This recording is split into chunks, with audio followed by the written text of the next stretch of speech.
శక్తినిచ్చేది భుక్తి, శక్తినిచ్చేది భుక్తి, ముక్తినిచ్చేది భక్తి. దీని అర్థం తెలుసుకుందామా?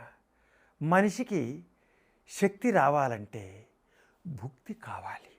చాలామంది భగవంతుని ఆరాధనలో ఉపవాసాల పేరుతో తమ శరీరాన్ని శుష్కింప చేసుకొని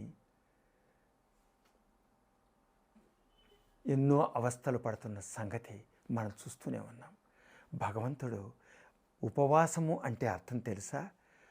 ఉపవాసము అంటే భగవంతుని సమీపంలో ఉండటం.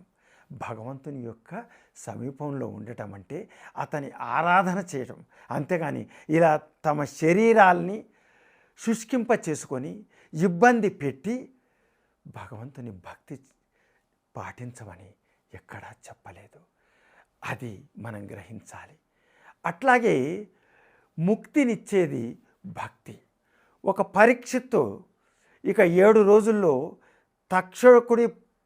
తక్షకుడనే సర్పం యొక్క కాటుకు తాను గురి కాబోతున్నానని తెలిసినప్పుడు ముక్తి పథం కోసం అతను నిరీక్షిస్తున్నప్పుడు, శోధిస్తున్నప్పుడు అతనికి శుక మహర్షి ఒక భాగవత రూపంలో, భాగవత భక్తి రూపంలో పరీక్షిత్తుకు భాగవత కథల్ని 7 రోజుల్లో చెప్పాడు.